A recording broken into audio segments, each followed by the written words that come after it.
और अब खबर मुंबई से, जहां बीएमसी चुनाव से पहले संजय राउत का बड़ा बयान आया। उन्होंने कहा, गठबंधन की जरूरत नहीं। अबू आजमी और मनीषा कायंदे ने नाराजगी जताई।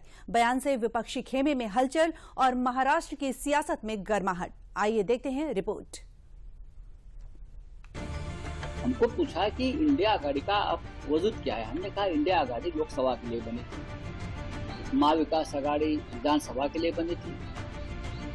ये दोनों की कोई जरूरत लोकल बॉडी इलेक्शन में नहीं है। ये दोनों आघाड़ी। महाराष्ट्र में बीएमसी चुनाव के ऐलान के पहले शिवसेना यूबीटी सांसद संजय राउत का ये ताजा बयान विपक्षी गठबंधन में शामिल दलों के लिए बड़े झटके के तौर पर देखा जा रहा है। दरअसल मुंबई में पिछले कुछ महीनों के बाद 227 सीटों पर बीएमसी यानी बृहन मुंबई नगर निगम का चुनाव होना है, लेकिन तारीखों के ऐलान के पहले संजय राउत ने अपने बयान के जरिए बीएमसी चुनाव में विपक्षी गठबंधन में शामिल दलों को एकता चलो का संदेश दिया है। साथ ही मराठी अस्मिता के नाम पर उद्धव और राज ठाकरे के साथ आने का भी इशारा किया है। लोगों की इच्छा है, लोगों की मांग है। अगर मुंबई को बचाना है, मुंबई पे मराठी मानुस का अधिकार हमको रखना है, तो राज ठाकरे और उद्धव ठाकरे जी को एक साथ आकर चुनाव लड़ना होगा। ये लोगों की मानसिकता और दबाव जरूर है। संजय राउत के इस बयान को लेकर विपक्षी गठबंधन में खींचतान देखने को मिल रही है। महाराष्ट्र सपा प्रदेश अध्यक्ष अबू आजमी ने पलटवार करते हुए विपक्षी गठबंधन के दलों के अलग चुनाव लड़ने को बीजेपी के लिए फायदेमंद करार दिया है।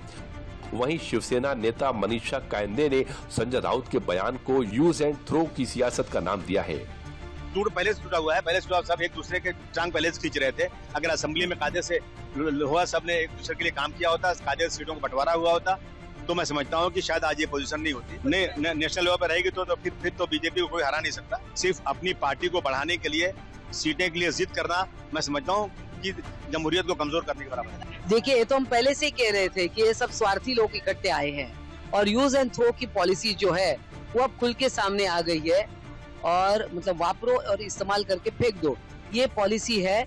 ये इनकी कोई विचारधारा में कोई मेल तालमेल नहीं है और इसीलिए ये मौका देख के साथ में आते हैं और बाद में बिछड़ जाते हैं।